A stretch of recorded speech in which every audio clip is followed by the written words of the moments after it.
इस तरह से कि बंगाल विभाजन को किस वर्ष रद्द किया गया था। सीधा सा यहाँ पर प्रश्न पूछा गया है बंगाल विभाजन से संबंधित, और यहाँ पर जो प्रश्न पूछा गया है कि बंगाल विभाजन को किस वर्ष रद्द किया गया था।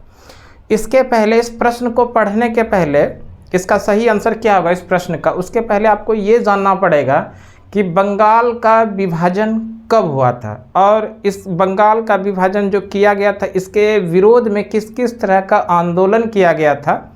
यहाँ पर आप लोगों के लिए कम से कम मान के चलिए 20 प्रश्न देखने के लिए मिलेगा, और इस 20 प्रश्न में आप लोगों के एग्ज़ाम के अंदर में निश्चित रूप से 3 से 4 सवाल देखने के लिए मिल सकता है। तो इस क्लास में आप लोग अंत तक बने रहिएगा, शुरू कर रहे हैं। तो इसमें सबसे पहले आप ये समझिए बंगाल विभाजन, बंगाल का विभाजन, ये याद रखिएगा बंगाल विभाजन। बंगाल विभाजन जो हुआ था, ये बंगाल का विभाजन किसने किया था, पहला सवाल तो यही बनेगा। बंगाल का विभाजन 1905 में घोषणा होता है। घोषणा कब होता है? 1905 में, ये डेट है 19 या 20 जुलाई 1905 को, 19 जुलाई या 20 जुलाई 1905 को ये घोषणा किया जाता है कि बंगाल को 2 प्रांतों में विभाजित किया जाएगा। 19 जुलाई या 20 जुलाई 1905 को ये घोषणा किया जाता है बंगाल को 2 प्रांतों में विभाजित किया जाएगा, पूर्वी बंगाल और पश्चिमी बंगाल। और इस तरह से बंगाल विभाजन की घोषणा किसने किया था? तो लॉर्ड कर्जन ने किया था। बंगाल विभाजन की घोषणा कब होती है?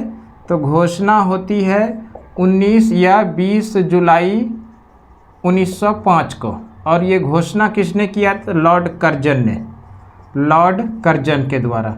यहाँ से प्रश्न पूछा जाता है, बताइए किस गवर्नर जनरल ने बंगाल का विभाजन किया था? तो हम लोग सीधा आंसर करेंगे, उस गवर्नर जनरल का नाम है लॉर्ड कर्जन। और लॉर्ड कर्जन ने बताया कि बंगाल जो है, ये बंगाल उस समय बहुत बड़ा प्रांत था। ये मान के चलिए पूरे भारत की जनसंख्या का 1/4 जनसंख्या, यानी कह सकते हैं पूरे भारत की जनसंख्या का 25% जनसंख्या अकेले बंगाल में निवास करती थी। और यही बंगाल जो है, कलकत्ता जो है, उस समय भारत की राजधानी भी हुआ करती थी। तो यहाँ पर लॉर्ड कर्जन ने बताया कि इतने बड़े क्षेत्र पर शासन करने में परेशानी आ रहा है, इस कारण से इस बंगाल को 2 प्रांत में विभाजित किया जा रहा है, पूर्वी बंगाल और पश्चिमी बंगाल। इस तरह से बंगाल विभाजन की घोषणा कब होती है? 19-20 जुलाई 1905 को। किसके द्वारा? तो लॉर्ड कर्जन के द्वारा। और जब बंगाल विभाजन की घोषणा हुई 1905 में, 20 जुलाई या 19 जुलाई 1905 को, तो इसके विरोध में बहुत सारे आंदोलन हुआ।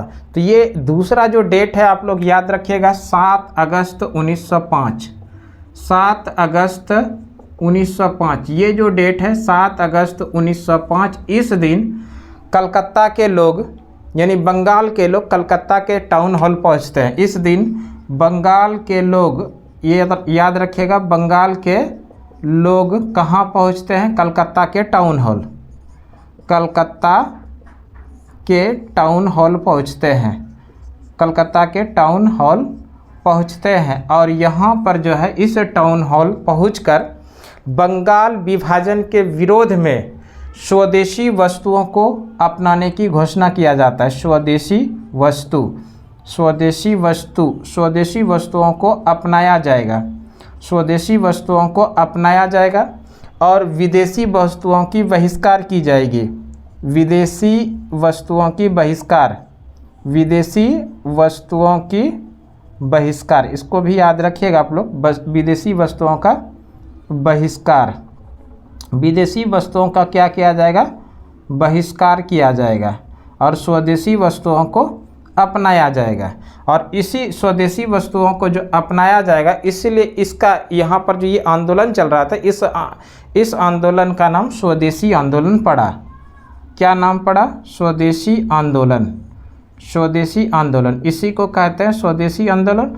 और विदेशी वस्तुओं का जब बहिष्कार किया गया तो इसका एक अन्य नाम हुआ, और ये हुआ बहिष्कार आंदोलन। इसी का अन्य नाम क्या है? बहिष्कार आंदोलन। इसका अन्य नाम हो गया बहिष्कार आंदोलन। और ये जो आंदोलन हो रहा था, ये आंदोलन हो रहा था बंगाल विभाजन के विरोध में, इसलिए इसको बंग भंग आंदोलन भी कहा जाता है। बंग भंग आंदोलन, बंग भंग आंदोलन, तो इसको भी याद रखिएगा, आंदोलन, आंदोलन इसको कहा गया। तो इस तरह से यहाँ पर प्रश्न जो बना, स्वदेशी आंदोलन कहिए, बहिष्कार आंदोलन कहिए या बंग भंग आंदोलन कहिए, ये तीनों एक ही है। और ये हुआ कब था? 7 अगस्त 1905 को जब बंगाल विभाजन करने की घोषणा की गई थी, तो बंगाल के लोग कलकत्ता के टाउन हॉल में 7 अगस्त 1905 को पहुंचते हैं और बंगाल विभाजन के विरोध में स्वदेशी वस्तुओं को अपनाता है, इसलिए इस आंदोलन का नाम स्वदेशी आंदोलन पड़ा। और विदेशी वस्तुओं को बहिष्कार किया गया, इसलिए इसका नाम बहिष्कार आंदोलन पड़ा। और ये आंदोलन ही किया जा रहा था बंगाल विभाजन के विरोध में, इसलिए इसका नाम बंग भंग आंदोलन पड़ा। और इसी स्वदेशी आंदोलन के समय में, रविंद्रनाथ टैगोर, यहाँ पर स्वदेशी आंदोलन है, स्वदेशी आंदोलन के समय में रविंद्रनाथ टैगोर के द्वारा एक प्रसिद्ध गीत लिखा गया, प्रसिद्ध गीत। और ये प्रसिद्ध गीत क्या है, ये भी ध्यान रखिएगा, ये प्रसिद्ध गीत लिखा गया या रचना किया गया, इसको लिख देते हैं यहाँ पर हम, प्रसिद्ध गीत रचना किया गया, प्रसिद्ध गीत की रचना किया गया। और ये गीत कौन सा है? ये गीत है अमार सोनार बंगलो, अमार सोनार बंगलो, अमार सोनार बंगलो, अमार सोनार बंगलो। ये जो गीत है, ये गीत रविंद्रनाथ टैगोर ने स्वदेशी आंदोलन के समय इसकी रचना किया था। अब यही गीत जो है बाद में चलकर बांग्लादेश का राष्ट्रगान भी बना। ये जो गीत है अमार सोनार बंगलो, ये भारत का राष्ट्रगान बना, इसको याद रखिएगा। यहाँ से प्रश्न पूछा जाता है, बताइए बांग्लादेश का राष्ट्रगान अमार सोनार बंगलो के लेखक कौन है? तो सीधा आंसर करेंगे रविंद्रनाथ टैगोर। रविंद्रनाथ टैगोर ने जब बंगाल में स्वदेशी आंदोलन अपने चरम सीमा पर था, तो इसी समय इन्होंने एक प्रसिद्ध गीत लिखा अमार सोनार बंगलो। एक सवाल यहाँ पर और आएगा, जिस समय बंगाल में स्वदेशी आंदोलन, बहिष्कार आंदोलन या बंग भंग आंदोलन चल रहा था, इस समय इसका जो प्रेरक गीत बनाया गया था, यानी स्वदेशी आंदोलन का प्रेरक गीत किसको बनाया गया था? प्रेरक गीत जो बनाया गया था, प्रेरक गीत बनाया गया था वंदे मातरम को, वंदे मातरम को प्रेरक गीत बनाया गया था, तो इसको भी ध्यान रखिएगा। अब एक और प्रश्न बनेगा, ये सारा सवाल जो इसी से रिलेट कर रहा है। बंगाल विभाजन किया जाएगा, इसकी घोषणा कब होती है? तो 20 जुलाई 1905 को होती है। और बंगाल विभाजन किया जाएगा, इसकी घोषणा किसने किया था? तो लॉर्ड कर्जन ने किया था। और इसी बंगाल विभाजन के विरोध में बंगाल के लोग कलकत्ता के टाउन हॉल पहुंचते हैं और वहां पर विदेशी वस्तुओं की होली जलाई जाती है, यानी विदेशी वस्तुओं का बहिष्कार किया जाता है, इसलिए इस आंदोलन का नाम बहिष्कार आंदोलन पड़ा। और इसके स्थान पर स्वदेशी वस्तुओं को अपनाया गया था, इसलिए इसका नाम स्वदेशी आंदोलन पड़ा। और यहाँ पर एक सवाल आएगा कि ये आंदोलन जो है बंगाल विभाजन के विरोध में किया गया था, इसलिए इसका नाम बंग भंग आंदोलन पड़ा। इतना तो क्लियर है। और ये जो बंगाल विभाजन करने की घोषणा हुई, ये हुई थी 19-20 जुलाई 1905 को, लेकिन ये प्रभावी जो था, यानी किस दिन से ये लागू होगा, तो ये डेट था, लागू होने का जो डेट था, ये लागू होने का डेट था 16 अक्टूबर 1905। 16 अक्टूबर 1905 से बंगाल पूरी तरह से 2 प्रांतों में विभाजित हो जाएगा, पूर्वी बंगाल और पश्चिमी बंगाल। और इसी दिन 16 अक्टूबर 1905 को रविंद्रनाथ टैगोर के कहने पर, रविंद्रनाथ टैगोर के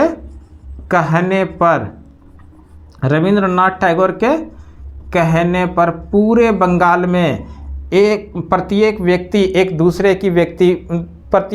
दूसरे व्यक्ति की कलाई पर राखी बांधकर रक्षाबंधन दिवस मनाया था। रक्षाबंधन दिवस मनाकर बंगाल विभाजन का विरोध किया था, रक्षाबंधन दिवस। यहाँ से भी प्रश्न पूछा जाता है, बताइए बंगाल में रक्षाबंधन दिवस कब मनाया गया था? तो हम लोग आंसर करेंगे, बंगाल में रक्षाबंधन दिवस मनाया गया था रविंद्रनाथ टैगोर के कहने पर बंगाल विभाजन के विरोध में। और ये कब? 16 अक्टूबर 1905 को। और इसी दिन 16 अक्टूबर 1905 से फाइनली बंगाल जो है पूर्वी बंगाल और पश्चिमी बंगाल में ये लागू हो गया था, 2 बंगाल हो गया था। ठीक है, तो यहाँ से जो कई प्रश्न बना, पहला प्रश्न आप लोग देखें यहाँ पर कि बंगाल विभाजन की घोषणा किसने किया? तो लॉर्ड कर्जन ने बंगाल विभाजन की घोषणा किया। कब किया था? 19-20 जुलाई 1905 को। और इस बंगाल विभाजन के विरोध में बंगाल के लोग कलकत्ता के टाउन हॉल पहुंचकर स्वदेशी वस्तुओं को अपनाता है, इसलिए इसका स्वदेशी आंदोलन नाम पड़ा।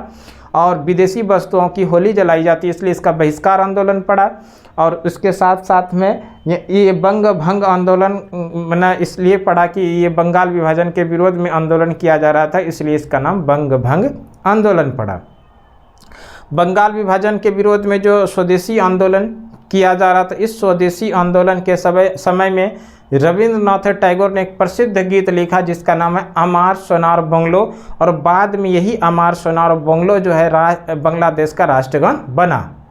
और साथ ही साथ ध्यान रखिएगा, ये स्वदेशी आंदोलन का जो प्रेरक गीत बनाया गया था वो वंदे मातरम को प्रेरक गीत के रूप में मान्यता दिया था स्वदेशी आंदोलन के समय में। ठीक है, और अब यहाँ पर प्रश्न बनेगा कि बंगाल विभाजन जो प्रभावी हुआ वो किस तिथि को? बंगाल विभाजन जो प्रभावी हुआ वो तिथि है 16 अक्टूबर 1905 को। 16 अक्टूबर 1905 से फाइनली बंगाल 2 प्रांतों में विभाजित हो गया, पूर्वी बंगाल और पश्चिमी बंगाल। इसी दिन 16 अक्टूबर 1905 को ही बंगाल विभाजन के विरोध में रविंद्रनाथ टैगोर के कहने पर बंगाल के प्रत्येक व्यक्ति दूसरे व्यक्ति की कलाई पर राखी बांधकर रक्षाबंधन दिवस मनाया गया था। तो ये भी ध्यान रखिएगा। अब सवाल आता है कि परीक्षा के अंदर जो प्रश्न पूछा गया था यहाँ पर, बंगाल विभाजन को किस वर्ष रद्द किया गया? प्रश्न ये है, बंगाल विभाजन को रद्द कब किया गया था? तो ये आप लोगों को जाना है 1911 में। ये बात है 1911 का। और 1911 में दिल्ली दरबार का आयोजन किया गया था। 1911 में किया गया था दिल्ली दरबार का आयोजन। दिल्ली दरबार का आयोजन किया गया था 1911 में। और इस दिल्ली दरबार के आयोजन में जो मुख्य अतिथि यानी चीफ गेस्ट जो थे वो थे इंग्लैंड के राजा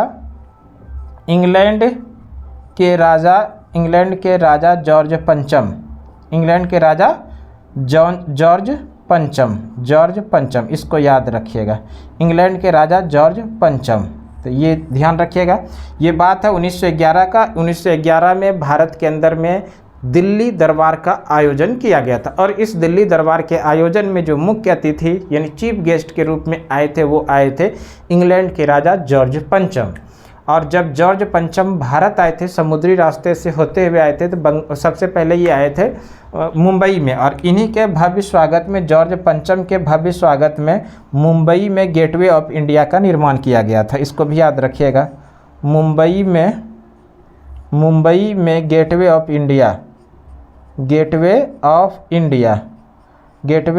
इंडिया। यहाँ से भी प्रश्न पूछा जाएगा, बताइए गेटवे ऑफ इंडिया का निर्माण कब किया गया? तो 1911 में किया गया था। 1911 में जो किया गया था, इस समय इंग्लैंड के राजा जॉर्ज पंचम जो कि तीसरे दिल्ली दरबार के आयोजन में मुख्य अतिथि के रूप में शामिल हुए थे, शामिल होने के लिए आ रहे थे। इन्हीं के भव्य स्वागत में ये मुंबई के अंदर जो है कि इनके स्वागत में बनाया गया था। ठीक है, अब ये बात कर लेते हैं मुंबई में गेटवे ऑफ इंडिया का निर्माण किस वर्ष किया गया? तो ये आएगा 1911। क्यों किया गया था? ये इंग्लैंड के जो राजा थे जॉर्ज पंचम, इन्हीं के भव्य स्वागत में। अब दिल्ली दरबार के आयोजन में हुआ क्या? तो ध्यान रखिएगा, दिल्ली दरबार के आयोजन में जो प्रमुख निर्णय लिया गया, पहला घोषणा किया गया बंगाल विभाजन को रद्द किया जाता है। बंगाल विभाजन को रद्द किया जाता है, बंगाल विभाजन को रद्द किया जाता है, ये पहला घोषणा किया गया। बंगाल विभाजन को रद्द किया जाता है, ये पहला घोषणा हुआ। दूसरा घोषणा क्या हुआ? भारत की राजधानी कलकत्ता से बदलकर दिल्ली किया जाएगा। कलकत्ता से बदलकर कहाँ किया जाएगा? कलकत्ता से बदलकर दिल्ली किया जाएगा। ये दूसरा घोषणा हुआ। और तीसरा घोषणा हुआ बिहार को एक अलग प्रांत बनाया जाएगा। बिहार को अलग प्रांत बनाया जाएगा। तो इस तरह से यहाँ पर 3 प्रमुख घोषणा हुआ, अलग प्रांत बनाया जाएगा। इस तरह से ये 3 प्रमुख घोषणा हुआ। पहला घोषणा में आया कि बंगाल का विभाजन किया गया था 1905 में, इसको रद्द किया जाएगा। दूसरा क्या हुआ, भारत की राजधानी कलकत्ता से बदलकर दिल्ली किया जाएगा। और तीसरा काम क्या हुआ, बिहार को अलग प्रांत बनाया जाएगा। तो इस तरह से ये तीनों घोषणा 1911 के दिल्ली दरबार के आयोजन में किया गया था। और साथ ही साथ यहाँ पर ध्यान रखिएगा, भारत की राजधानी कलकत्ता से बदल के दिल्ली किया जाएगा, ये 1911 में घोषणा हुआ। और भारत की राजधानी दिल्ली बनी, कब बनी, तो ये 1912 में बनी। इसको भी ध्यान रखिएगा, 1912 में भारत की राजधानी दिल्ली बनी। और बिहार को अलग जो प्रांत बनाया गया, फाइनली बिहार एक अलग प्रांत हो गया बंगाल से, ये हुआ था 22 मार्च 1912 को। कब हुआ, 22 मार्च 1912 को। इसलिए प्रत्येक वर्ष 22 मार्च को बिहार दिवस के रूप में मनाया जाता है। इसको भी ध्यान रखिएगा, प्रत्येक वर्ष बिहार दिवस कब मनाया जाता है, तो ये मनाया जाता है 22 मार्च को। क्यों मनाया जाता है, क्योंकि इसी दिन 22 मार्च 1912 से ही बिहार बंगाल से एक अलग प्रांत बना। यहाँ पर जो प्रश्न पूछा था, बंगाल विभाजन को किस वर्ष रद्द किया गया, तो बंगाल का विभाजन जो रद्द किया गया वो 1911 में, जब तीसरी दिल्ली दरबार का आयोजन किया गया था। तो इसी तीसरी दिल्ली दरबार का आयोजन के समय में ही इंग्लैंड के राजा जॉर्ज पंचम के द्वारा प्रमुख घोषणा करवाई गई। और ये घोषणा किसने किया था, इस समय भारत के जो गवर्नर जनरल थे वो थे लॉर्ड हार्डिंग द्वितीय। इनके द्वारा प्रमुख घोषणा किया गया, लेकिन आदेश दिया था किनके कहने पर ऐसा किया गया, तो इंग्लैंड के राजा जो जॉर्ज पंचम थे, इन्हीं के कहने पर इस तरह का निर्णय लिया गया। तो यहाँ से प्रश्न जो पूछा गया था, सीधा सा प्रश्न था, बंगाल का विभाजन किस वर्ष रद्द किया गया। बंगाल का विभाजन रद्द किया गया 1911 में, ठीक है। और प्रश्न अगर आप लोगों से पूछा जाएगा, बताइए भारत की राजधानी दिल्ली बनेगी, इसकी घोषणा कब हुई थी, ये भी 1911 में घोषणा हुई थी। लेकिन अगर यहीं पर प्रश्न पूछा जाए भारत की राजधानी दिल्ली बनी कब, तब आंसर कीजिएगा 1912। बिहार को एक अलग प्रांत बनाया गया कब, तो बिहार को एक अलग प्रांत बनाया गया 22 मार्च 1912 को। तो ये पूरा जो रिलेट कर रहा था, एक ही प्रश्न के पीछे पूरा का पूरा प्रश्न था। यहाँ पर लगभग आपको जो जितने भी प्रश्न मिले होंगे, बेहद इम्पोर्टेंट प्रश्न मिला होगा। और वो प्रश्न एग्ज़ाम के अंदर, किसी न किसी एग्ज़ाम के अंदर वो देखने के लिए मिलेगा ही मिलेगा। इस तरह का वीडियो आप लोगों को सुमन क्लासेस यूट्यूब चैनल पर लगातार मिलते रहेगा। इस वीडियो में इतना ही, अगली वीडियो में फिर से नए प्रश्न के साथ उपस्थित होते हैं। तब तक के लिए धन्यवाद, जय हिंद।